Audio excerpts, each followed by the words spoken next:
Assalamualaikum warahmatullahi wabarakatuh. Waalaikumsalam warahmatullahi wabarakatuh. Bismillahirrahmanirrahim. Alhamdulillahi rabbil alamin. Wassalatu wassalamu ala asyrafil anbiya'i wal mursalin, imamil muttaqin, sayyidil ghurril muhajjalin, wa ala alihi wa sahbihi ajma'in, amma ba'du. Saudara-saudara kaum muslimin rahimakumullah, pada pertemuan terdahulu sudah kita bicarakan tentang memperbaiki akhlak, baik akhlak kepada Allah Subhanahu wa ta'ala, akhlak kepada sesama manusia, maupun akhlak kepada makhluk Allah lainnya di luar manusia. Kemudian secara umum Al-Imam Al-Ghazali rahimahullah membagi akhlak dalam dua bagian besar. Pertama, apa yang oleh beliau dinamakan Al-Akhlaqul Mahmudah, yaitu akhlak yang terpuji. Seseorang yang kepada Allah ia bertauhid, dalam pergaulannya dengan sesama manusia ia mempunyai sifat-sifat yang terpuji, seperti rendah hati, sabar, jujur, ikhlas, dan lain sebagainya. Kemudian dalam sikapnya kepada makhluk Allah di luar manusia, ia dapat mengembangkan nilai-nilai ihsan sesuai dengan tuntunan imannya. Ini seluruhnya dinamakan al-akhlaqul mahmudah atau akhlak yang terpuji.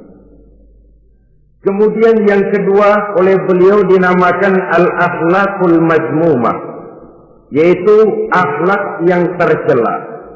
Seseorang yang di dalam sikapnya kepada Allah mempunyai sifat-sifat kufur, baik dalam bentuk kemusyrikan, kemunafikan, atau hal-hal yang bisa menyebabkan ia menjadi murtad.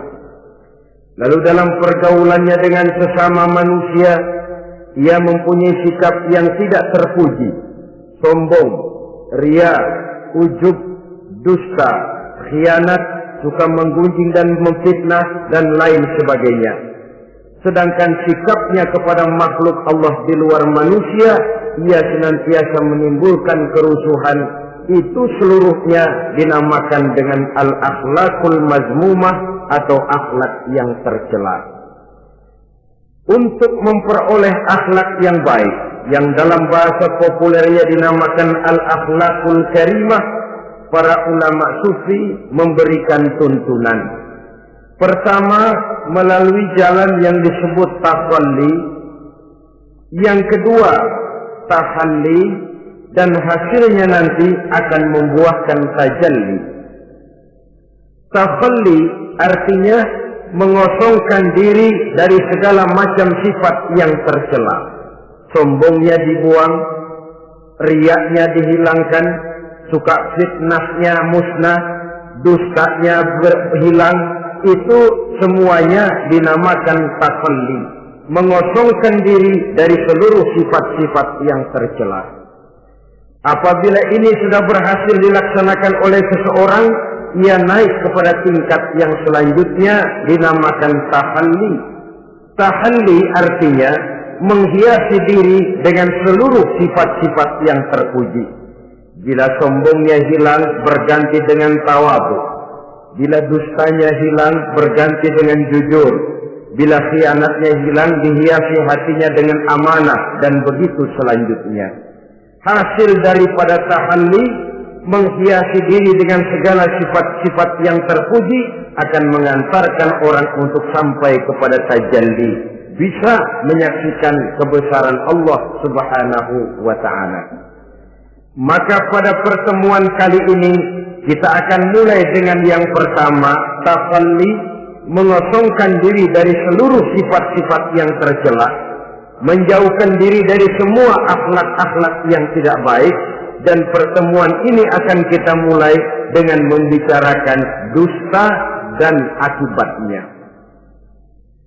Saudara-saudara kaum muslimin rahimakumullah, salah satu nikmat yang diberikan Allah kepada kita makhluk manusia dalam hidup ini adalah kemampuan untuk berkata-kata, kemampuan menyalurkan hasrat hati dan keinginan jiwa melalui ucapan dengan bahasa sebagai alat komunikasi.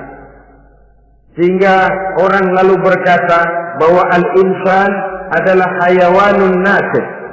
Manusia sebenarnya adalah binatang juga, cuma saja manusia binatang yang pandai berbicara. Oleh karenanya ini merupakan satu nikmat yang sangat besar yang perlu kita syukuri. Lidah bisa menempatkan seseorang pada posisi yang tinggi, lidah juga bisa menempatkan orang pada posisi yang paling rendah. Karena lidahnya orang dipuji, karena lidahnya orang dicaci maki dan dicela. Pendeknya seperti kata pepatah, al-lisan saghirul jirmi azimul jurmi. Lidah itu walaupun kecil bentuknya tetapi besar akibatnya. Hampir sebagian besar dari kesulitan-kesulitan yang menimpa manusia pada mulanya disebabkan oleh lidahnya. Sehingga pepatah mengatakan, salamatul insan fi hifdzil lisan. Manusia akan selamat apabila dia pandai menjaga lidahnya. Seperti orang kita bilang, lidah tidak bertulang. Artinya, bicara kadang-kadang demikian enak, bicara kadang-kadang demikian nikmat, tidak terasa akan membawa akibat yang tidak pernah kita perhitungkan sebelumnya. Oleh karenanya, salah satu yang menyebabkan manusia bisa turun nilai kemanusiaannya apabila dia telah mempergunakan lidahnya untuk suatu yang lazimnya kita namakan dusta. Apa sebenarnya dusta itu? Dikatakan al-kadzib huwa adamu mutabaqatil khabar lil waqi'. Dusta ialah tidak adanya persesuaian antara berita dengan kenyataan. Itu yang dinamakan dusta. Berita tidak sesuai dengan kenyataannya. Nah, bentuknya bisa mengada-ada, bisa menambah-nambah, ataupun mengurang-ngurang. Itu bentuk-bentuk daripada tidak sesuainya berita dengan kenyataan. Mengada-ada, yang tidak ada diada-adakan, itu jelas merupakan dusta. Kemudian menambah-nambah, beritanya sebenarnya cuma 1 meter, tapi disampaikan orang kepada kita 5 meter, yang 4 meter tambahan. Disitulah kemungkinan terjadinya penyusupan-penyusupan berupa dusta adanya. Ataupun mengurang-urang. Beritanya sebenarnya 8 meter, sampai ke kita cuma 2 meter. Yang 6 meter berita itu dikorup. Itu juga sudah bagian tersendiri daripada yang dinamakan dusta. Oleh karenanya kita harus berusaha. Pertama dari sifat mengada-ada. Yang tidak ada diada-adakan, itu jelas dusta. Dan ini pekerjaan paling enak memang. Orang seakan-akan terpesona, orang seakan-akan kagum, padahal kita mengada-ada. Barang yang tidak ada diada-adakan. Rasul juga pernah, saudara-saudara, tapi bernada seperti ini, namun jujur. Satu saat beliau sedang duduk, ada seorang perempuan mengendarai onta, sudah tua sekali ontanya. Lalu Rasul bangun menegur orang tadi, "Bu, kenapa naik anak onta?" katanya. Perempuan ini bilang, "Ya Rasul, yang saya kendarai ini bukan anak onta, tapi biang onta." Begitu. "Iya, tapi dia punya ibu kan? Onta ini punya. Nah, kalau dia punya ibu kan artinya dia anak juga." "Ya memang." "Nah, kalau begitu kan artinya ibu memang naik anak onta." "Lah ya iya kalau itu sih." Kelihatannya mengada-ada, tapi memang benar begitulah adanya. Purau untuk menghidupkan suasana, tapi tidak terlalu berlebih-lebihan.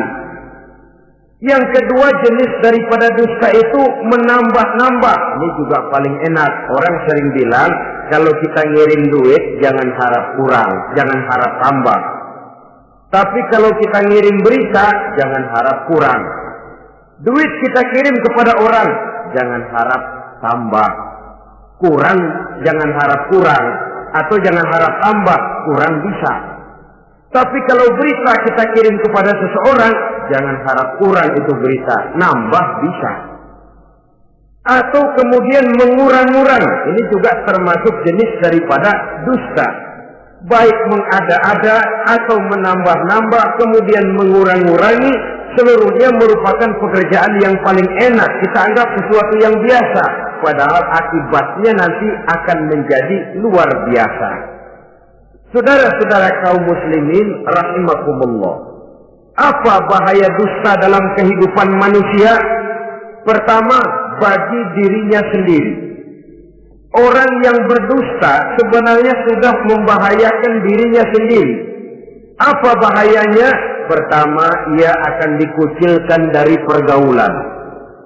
Sekali dia berdusta, orang mungkin masih percaya. 2 kali dia berdusta, orang mungkin masih bisa mentolerir. 3 kali dia berdusta, orang ngecap. Ini memang udah wataknya nih. Hobi dah kalau begini.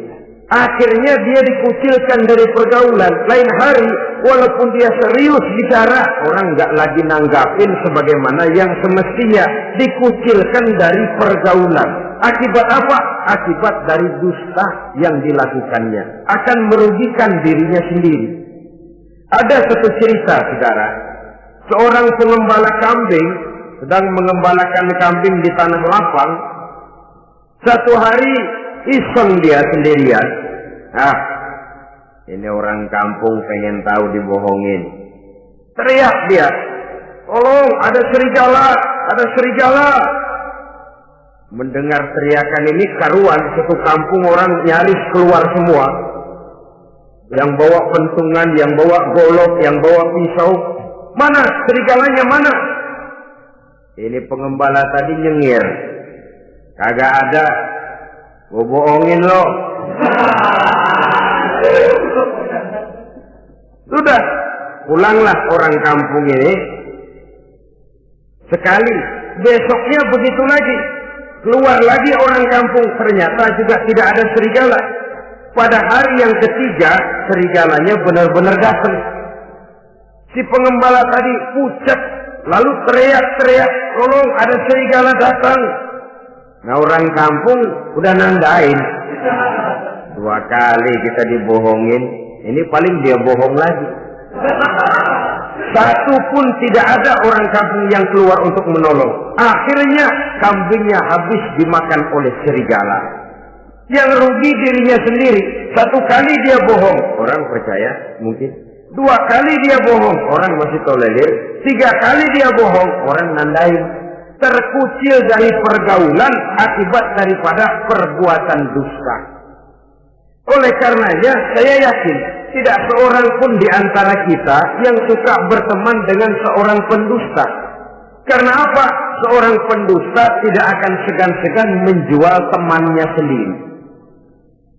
Mengkambing hitamkan temannya sendiri. Artinya juga merusak pergaulan di dalam kehidupan ini.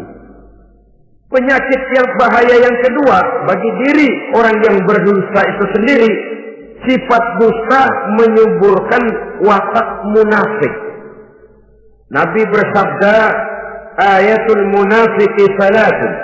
Tanda-tanda orang munafik itu ada 3. Tandanya, biasanya kalau tandanya ada, ya munafiknya insya Allah ada. Apa tanda orang munafik itu? Pertama, iza haddatsa kadzdzaba. Apabila berbicara selalu bohong. Belum pernah kalau bicara nggak bohong. Bohong itu sudah jadi lalapnya. Artinya nggak sumbrah ngomong kalau nggak dicampuri bohong. Seperti kurang enak makan kalau tidak pakai lalap. Ada saja bohong yang dibuat-buatnya. Ini ciri atau tanda daripada orang-orang munafik. Apabila berbicara selalu berdusta. 1. Yang kedua, wa iza wa'ada akhlafa. Apabila berjanji dia selalu ingkar. Selalu ingkar tanpa uzur yang dibenarkan oleh syar'i, itu termasuk ciri daripada orang-orang munafik. Karena itu kita oleh agama diajarkan jangan memastikan sesuatu. Pernah Rasulullah ditegur oleh Allah Subhanahu wa ta'ala ketika datang orang bertanya, ya Rasul, Ashabul Kahfi itu sebenarnya berapa orang jumlahnya? Ada yang bilang 5 orang, 6 dengan anjingnya. Ada yang bilang 6 orang, 7 dengan anjingnya.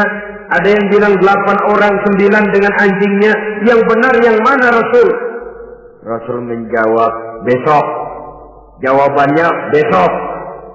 Kenapa Rasul berani mengatakan jawabannya besok? Sebab beliau ngandelin. Biasanya kalau ada pertanyaan dari umat, lalu turun wahyu sebagai jawaban atas pertanyaan tadi. Sudah, besoknya dari pagi Rasul nunggu wahyu turun. Enggak turun. Besok nunggu lagi, enggak turun juga. Bingung.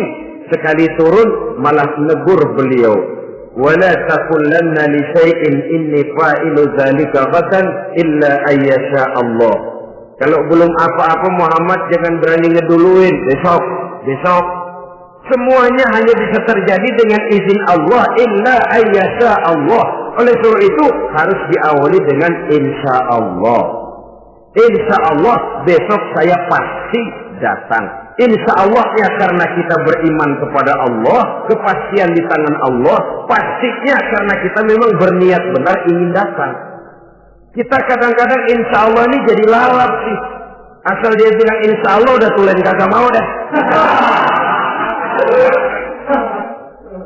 Besok ya, insya Allah enggak ya.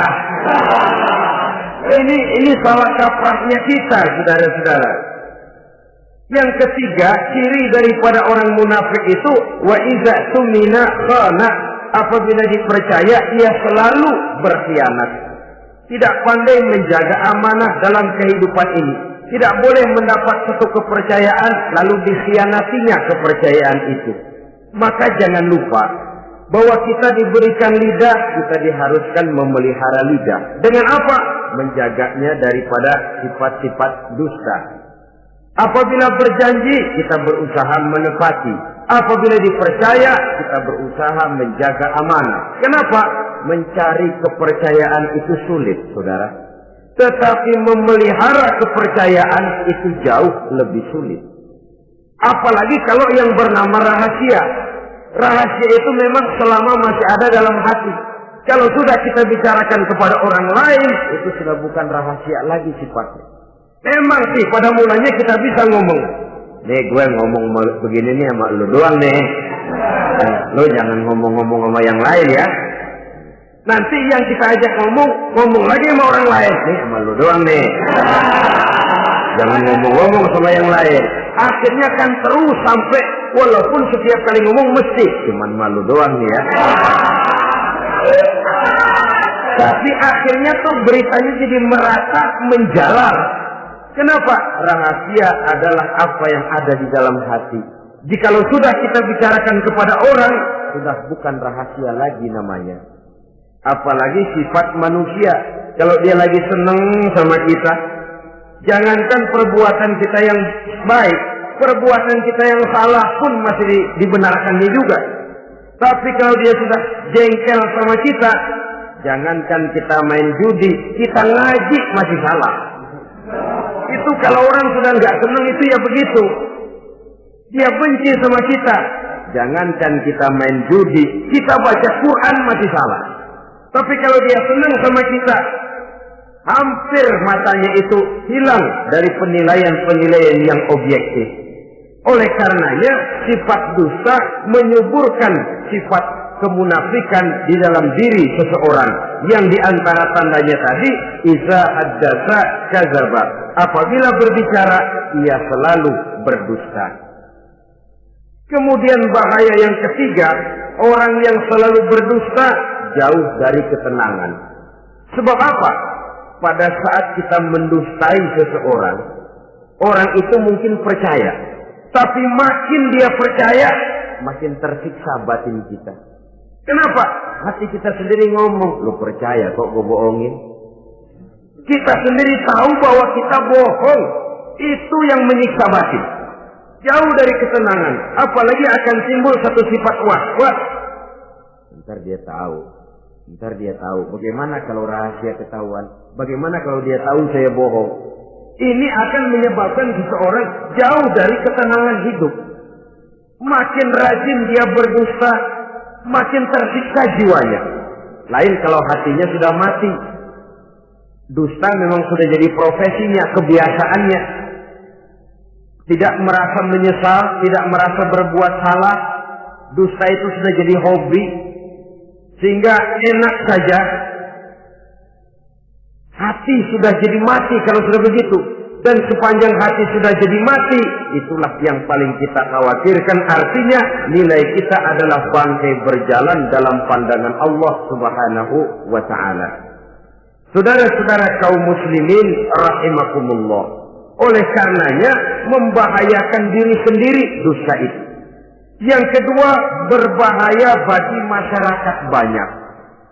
Tentu saja apabila status sosial kita tinggi, makin luas akibat daripada kedustaan kita. Seorang kepala rumah tangga yang berdusta, seluruh keluarganya jadi rugi. Seorang kepala kampung yang berdusta, rakyat sekampungnya rugi. Seorang gubernur berdusta, rakyat satu provinsi rugi. Seorang pemimpin negara berdusta, rakyat satu negara rugi. Makin tinggi status sosial, makin besar akibat daripada suatu dusta. Oleh karenanya menimbulkan keresahan di tengah masyarakat. Masyarakat itu apa? Dimulai dari masyarakat yang paling kecil, rumah tangga.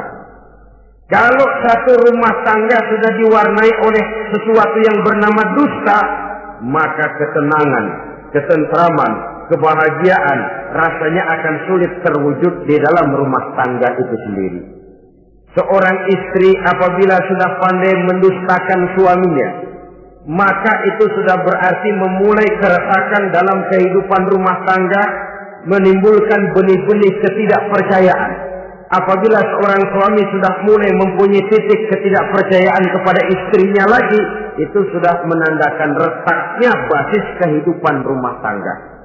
Istri yang mendustakan suaminya, umpamanya diberikan nafkah, lalu mestinya sebenarnya sudah diperhitungkan cukup, uang masih ada, dikatakannya habis, dan lain sebagainya. Akibatnya nanti si suami mikir-mikir, kan menurut perhitungan duit masih cukup, kenapa sudah habis? Nah, oleh karena istrinya tidak jujur, suaminya juga mulai berusaha tidak jujur lagi. Mendapat penghasilan besar, mengaku sedikit. Kalau sudah begitu, saling dusta mendustai pun sudah dimulai. Nanti akan terus meresap kepada kehidupan daripada anak-anak sebagai anggota di dalam rumah tangga kita. Saudara-saudara, oleh karenanya rumah tangga bisa saja berantakan, menjadi kacau, baik karena dusta istri, dusta suami, dusta anak, atau dusta orang lain menyulut dan mengganggu rumah tangga kita. Suaminya lagi enak-enak duduk di depan rumah, datang laporan. Kamu kok tenang saja di rumah? Memangnya kenapa? Istrimu, waduh. Ya memang kenapa istri? Waduh. Itu tadi naik bajai berdua. Kamu orang laki. Ya memang supir bajai, masa dia sendiri. Tapi kalau berita ini digunting, dikat sampai di situ, kan nanti ini sudah menimbulkan suami mendengar istrinya naik bajai berdua dengan orang laki, tentu marah. Pulang istrinya sudah payah-payah dari pasar, dicaci maki dan lain sebagainya. Apa ini? Akibat dari omongan, dari lidah yang memang kecil dan tidak bertulang itu, tapi sungguh sangat besar akibatnya. Kemudian juga pergaulan. Berapa banyak saudara jauh dari saudaranya, teman berpisah dengan temannya, tetangga marah dengan tetangganya akibat daripada perbuatan lidah, daripada ucapan lidah ini. Akibat daripada yang bernama dusta ini. Oleh karenanya, saudara-saudara, dusta pun merusak pergaulan. Kemudian usaha. Satu kali kita berdusta, mungkin usaha mendatangkan untung. 2 kali kita berdusta, masih bisa mendatangkan untung. 3 kali kita berdusta, orang akhirnya akan mengadakan perbandingan. Ini kadang-kadang dalam usaha, dalam dagang, dusta juga bisa jadi lalat. Orang nawar dagangan kita, berapa harganya bang? 500. 300 ya, tadi ada yang nawar 400, saya nggak jual. Padahal kagak ada yang nawar. Dia buat sedemikian rupa. Atau kadang-kadang tidak segan-segan memakai sumpah untuk membela kebohongannya. Ya, walaupun sebenarnya bukan sumpah, karena sumpah itu harus dengan lafzul jalalah, wallahi atau billahi, atau demi Allah. Kadang-kadang dengan kata-kata yang kasar. Modalnya cuma 500. Tapi ketika ditawar orang, yang bener aja nawar bu. Padahal ini saya beli modalnya aja 700 perak, biar mampus nih. Dia beli cuma 500, ngaku modalnya 700 pakai biar mampus lagi. Saudara hadirin yang saya hormati, sepintas mungkin orang percaya, mungkin orang lalu tergerak untuk membeli, tapi kemudian keuntungan yang didapat dengan jalan berdusta itu, bisakah membawa berkah dalam kehidupan kita? Rasanya tidak. Dan kalau sudah tidak membawa berkah, maka itu, keuntungan itu tidak lagi akan mendatangkan ketenangan di dalam kehidupan. Oleh karenanya, menjaga lidah ini memang berat. Sehingga dalam satu hadis lain, Nabi bersabda, Al-jannatu mustaqatun ila arba'ati nafar. Surga rindu, surga kangen kepada 4 macam manusia. Ini model. Biasanya manusia yang kepengen benar masuk surga, ini malah surganya yang rindu, kangen benar kepengen dimasuki oleh 4 macam manusia. Siapa mereka? Pertama, saliyil Quran. Orang yang gemar, hobi membaca Al-Quranul Karim. Orang yang gemar membaca Al-Quran dirindukan oleh surga. Apa membaca sekedar membaca? Ya, membaca Quran kan beribadah, dari sebab membaca itu mengerti atau tidak mengerti artinya. Tapi jangan lupa, membaca adalah alat agar kita mengerti. Mengerti adalah sarana agar kita bisa mengamalkan dengan baik. Itu maksudnya. Baca Al-Quran agar kamu mengerti isinya. Kalau sudah kamu mengerti isinya, kamu bisa mengamalkannya dengan baik. Jadi sungguh pun yang dimaksud di sini adalah orang yang gemar membaca Al-Quran, tapi prosesnya setelah membaca, orang mengerti. Sebab orang hanya bisa mengerti kalau dia sudah membaca.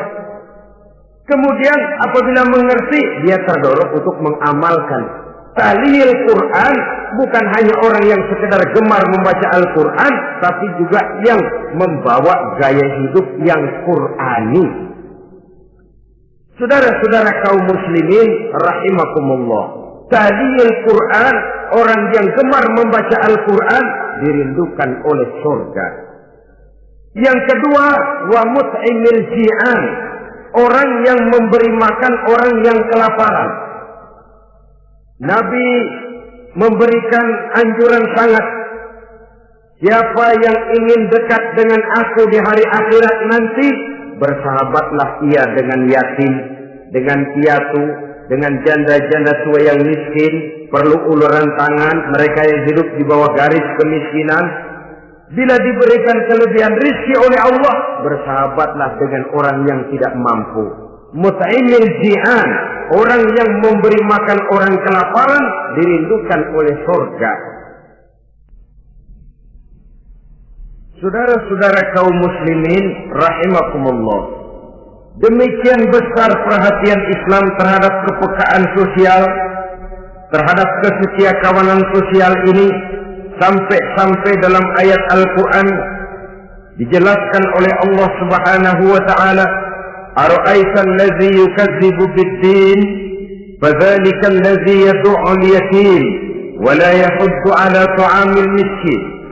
Tahukah kamu, kata Allah, siapa orang-orang yang mendustakan agama, beragama tapi dianggap mendustakan agama.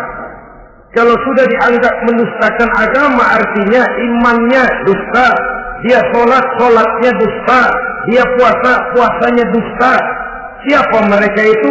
Fadzalika allazi yad'ul yatim, mereka orang-orang yang meninggalkan, menyia-nyiakan anak-anak yatim, wala yahuddu ala ta'amil miskin, dan tidak memerintahkan untuk memberi makan kepada orang-orang miskin. Kepada yatim kejam, sadis, tidak punya kemanusiaan sama sekali.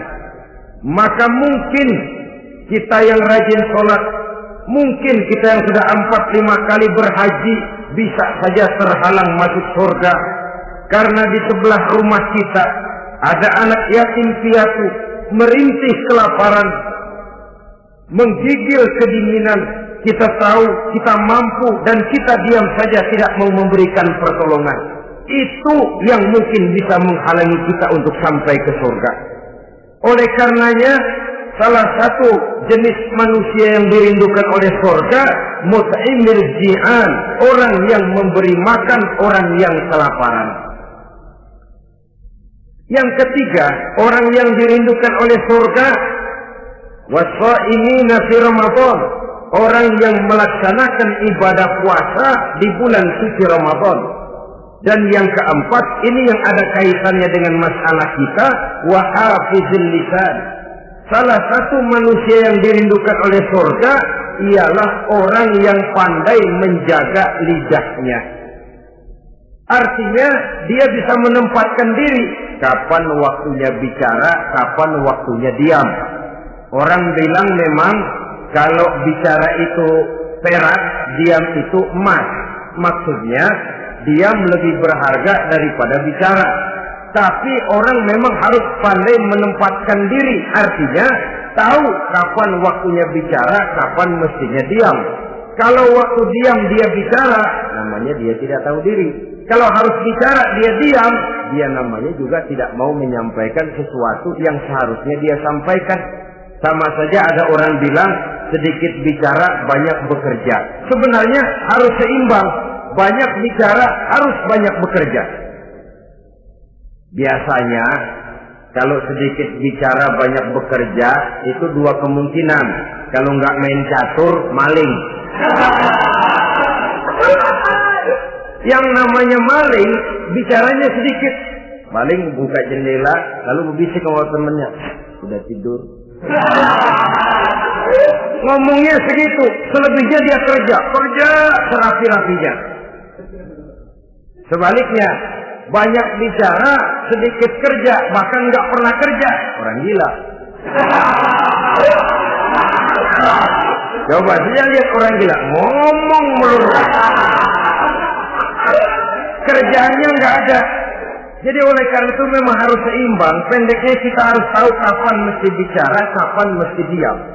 Kalau menghadapi kebatilan kita diam, kata Nabi, as-sakitu 'alal batil syaitanun asraf. Orang yang diam menghadapi kebatilan, setan gagu. Masya Allah, saudara-saudara.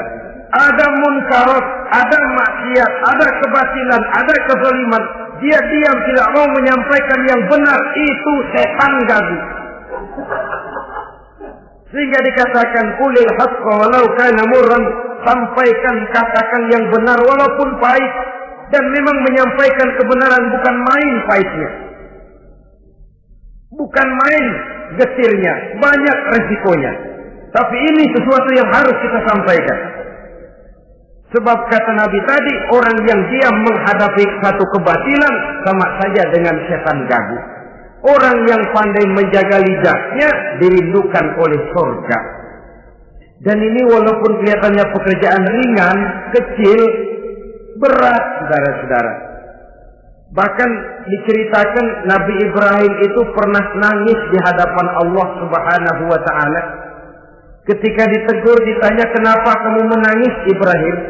Saya ini seumur hidup pernah 3 kali berdusta, ya Allah. Bagaimana saya tidak bingung mempertanggungjawabkan ini di hadapanmu? Nabi Ibrahim seumur hidup 3 kali bohong, bingung, nangis. Kita sehari 16 kali bohong, nyengir aja. Nggak ada bingungnya, emang hobi. Kalau nggak bohong, puyeng palanya. Tiap hari selalu mencari sasaran. Siapa lagi gue bohongin ini? Saudara-saudara kaum muslimin rahimakumullah, kelihatannya pekerjaan ini kecil, ringan, tapi sungguh berat. Mengerem lidah, menjaga lidah daripada perbuatan ucapan-ucapan yang tidak mengandung manfaat, apatah lagi sampai bersifat dusta dan membahayakan orang lain. Oleh karenanya, dusta ini, kalau dalam agama, berdusta dalam agama biasanya munafik. Mulutnya beragama, tapi hatinya kafir. Jelas itu munafik. Itu dusta juga. Dusta yang membawa kita kepada dosa kelas kasar. Ya kalau kita mendustai teman, memang dosa. Dosa yang nilainya tidak sebesar kalau kita mendustai agama. Tapi sungguh pun demikian, dosa kecil-kecil juga kalau ditumpuk banyak juga. Padahal kata Imam Ghazali, hati itu seperti kaca. Dosa itu debu yang nempel di kaca.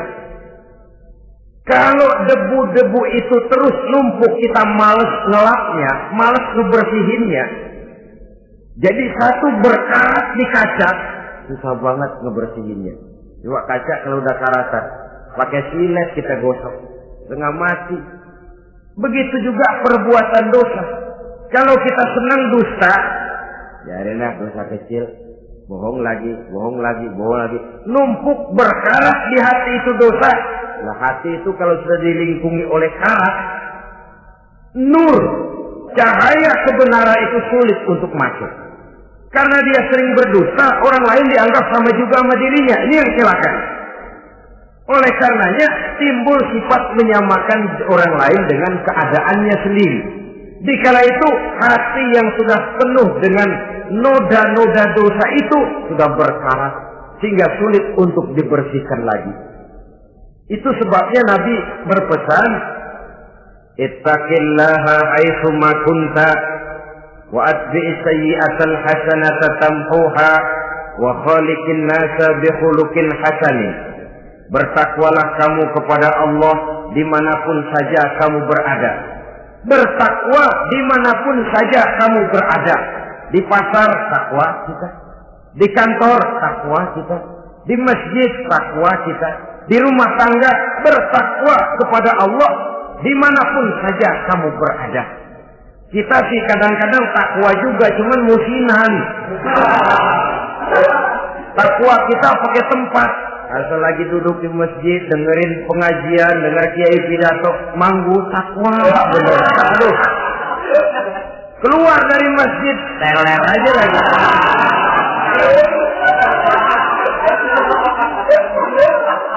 Takwa juga kita cuma pakai tempat. Nabi pesan dimanapun kamu berada, ittaqillah haitsu ma kunta. Bertakwalah kepada Allah dimanapun saja kamu berada. Wa atbi'i sayyi'atal hasanah tamhuha. Ikuti perbuatan salahmu dengan kebaikan, niscaya kebaikanmu akan menghapus kesalahan yang kamu kerjakan. Kalau sadar kita, ya Allah tadi berdusta, astagfirullah, perbanyak istighfar. Ikuti. Jadi begitu tuh kaca kena debu, lap. Kena debu lagi, dilap lagi. Kena debu, dilap lagi. Insya Allah tidak sampai bersalah. Jangan lalu nunggu. Ntar aja dah taubat, udah tua-tuaan dikit. Kayaknya umur dia yang ngatur. Saudara-saudara, oleh karenanya ikuti perbuatan salah dengan kebaikan. Terselip kita berbuat salah, iringi dengan sedekah. Terselip kita melakukan dosa, iringi dengan istighfar. Melihat sesuatu yang haram, astagfirullahaladzim. Lalu dipalingkan, jangan mulut astagfirullah, mata melotot terus.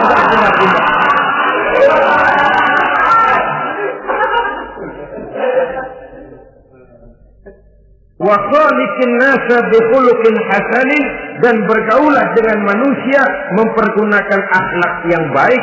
Ini pesan daripada Rasulullah sallallahu alaihi wasallam. Jadi oleh karenanya dusta dengan seluruh akibatnya ini bisa menimbulkan bahaya bagi diri sendiri, bagi rumah tangga, dalam pergaulan, dalam usaha, dalam masyarakat, bahkan pada akhirnya bagi kehidupan suatu bangsa dan satu negara. Lidah yang kecil tapi besar akibatnya bisa menyengsarakan manusia atau menempatkan manusia dalam satu posisi yang tinggi. Kalau kita adakan satu perbandingan, Nabi Ibrahim seumur hidup 3 kali saja berdusta, nangis di hadapan Allah. Kita yang hampir tidak ada hari, ya kalau orang sekarang bilang tiada hari tanpa olahraga. Rasanya kita kalau mau jujur bisa juga bilang tiada hari tanpa bohong. Pernahkah kita menangis menyesali dusta yang sudah kita lakukan? Berapa banyak orang yang sudah kita janjikan, kita gantung dengan janji itu. Padahal dia punya hajat yang demikian sangat bergantung kepada kita. Tapi lidah ini enak saja. Gampang dah. Tar. Sok. Gampang dah itu mah. Beres dah beres. Enggak ada yang enggak beres. Semuanya kalau lidah kita beres, gampang, ntar, besok, enak, endah aja lah.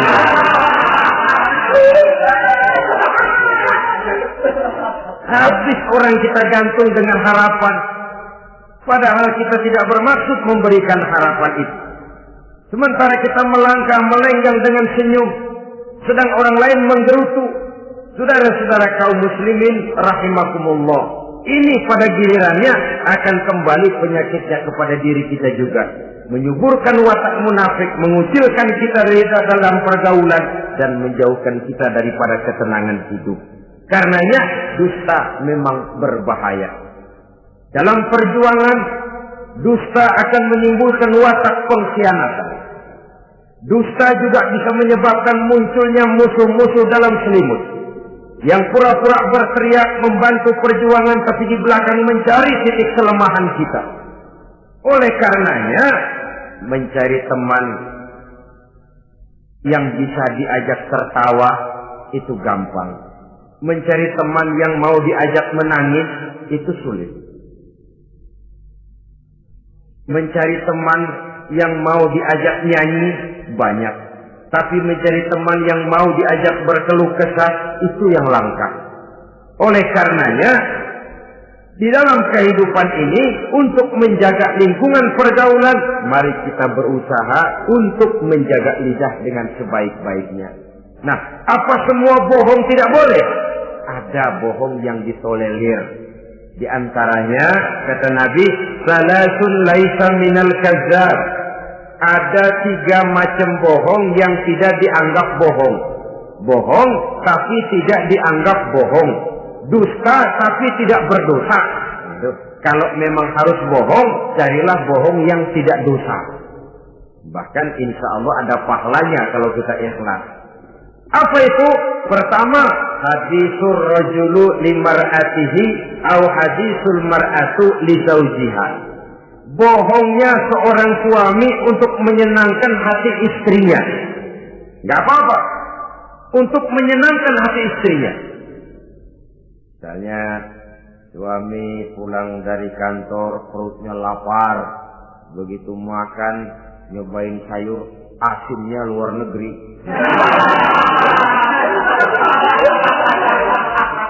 Baru dicobain sedikit suaminya udah celam-celam, melotot matanya. Istrinya negor, "Bang, sayur keasinan ya?" Wah. Soal keasinan bagus. Cuma tadi di kantor saya sudah diajak makan oleh teman, jadi masih kenyang. Simpan sajalah, nanti sore kita baru makan. Lapar, kesel, jongkok, tapi karena mau menyenangkan istri.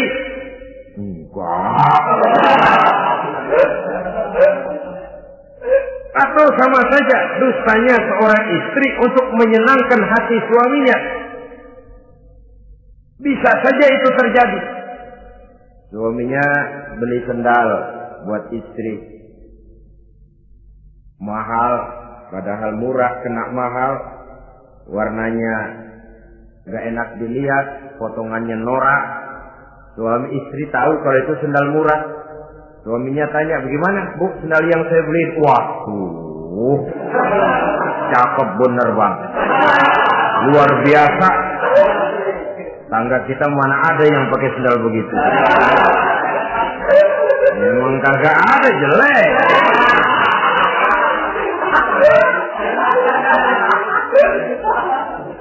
Tapi kalau waktu itu istrinya jujur, malah akan bisa menimbulkan keretakan. Bohong seperti ini termasuk bohong yang bisa ditolerir.